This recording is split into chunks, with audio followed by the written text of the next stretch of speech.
I see myself as a European maker, maybe.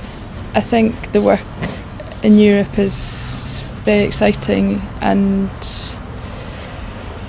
I've exhibited in Gallery Marseille in Nijmegen and Schmuck in Munich and a gallery at Expo Art in Oslo, and I follow what's happening in Europe in the jewellery world, and I follow various exhibitions and make sure that I'm aware and up to date of what's happening and what people are doing what, because I think it's very important to kind of place yourself in a context. So I think it's very important to look at what's happening in Europe where jewellery is maybe more understood on the scale that I'm working at.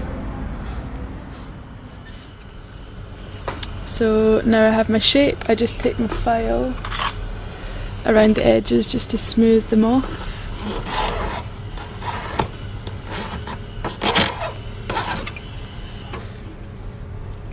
I quite like the metal just as it is rather than cleaning it again, because after I've filed it I could put it in the pickle, but I don't like the colour of the metal underneath the paint when it's clean. I get a better surface on the paint when the metal is just left.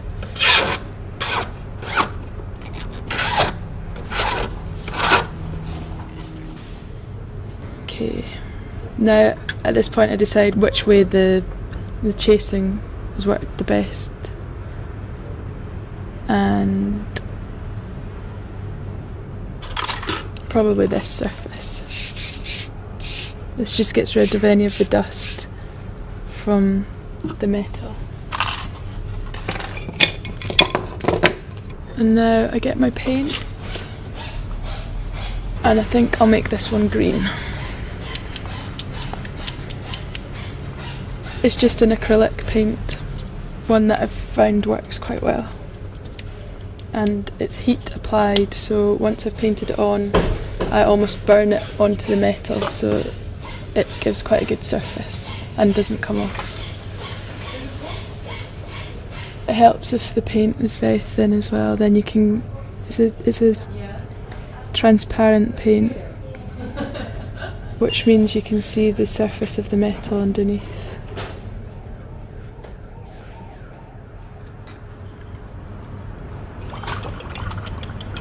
And I think I'll have orange contrasting sections. Or maybe just darker green actually. Although it is a traditional process, the way that I use it is completely individual to me by painting it and then using the bits that traditionally maybe wouldn't have worked, such as the bits where it pierces the metal, as ways of setting stones. So in that sense it's kind of an individual process. I tend to work on several pieces at one time so that I can decide what colourways to do things so that they make up a set.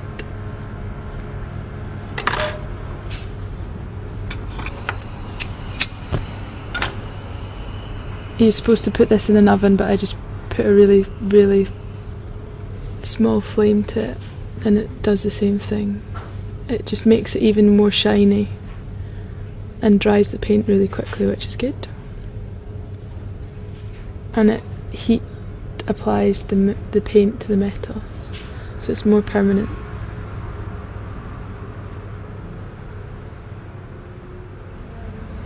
My work challenges the wearer has to kind of take on board the challenges that I give them of wearing the pieces of jewellery. They're quite challenging to the wearer, but I think they're immensely enjoyable once you actually have the confidence to wear them, because they're just fun and they're a talking point and it's completely different.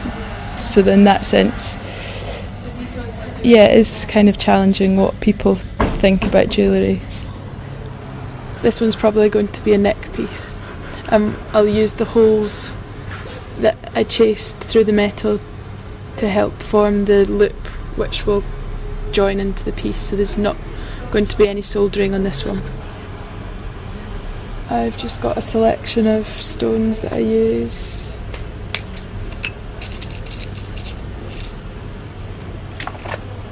These are Swarovski crystal pieces, and I just use some super glue. And using the holes that I've created from the chasing, the stones kind of fit perfectly into it, so it's almost like making a setting for it. And again, each piece is completely different, so it just depends what I feel like. This one I think just needs 3 stones. That's it. It's quite interesting to work really flat, again almost like a painting, so they could be seen as a little canvas on your jumper. So you're carrying, again going back to am I an artist or a jeweller? I'm a jeweller, but you can carry my work around like a little canvas on your jumper. Follow me, follow me, follow me, follow me. My name's Kirstin Murray. Follow me. Follow me, follow me. I'm Annabeth Wyndham. Follow me. My name is Yoko Isawa. Follow me. Follow me, follow me, follow me, follow me, follow me. I'm Fiona Cameron. Follow me. Follow me, follow me. I'm Dot Sim. Follow me. I'm Kathy Miles. Follow me. Follow me, follow me.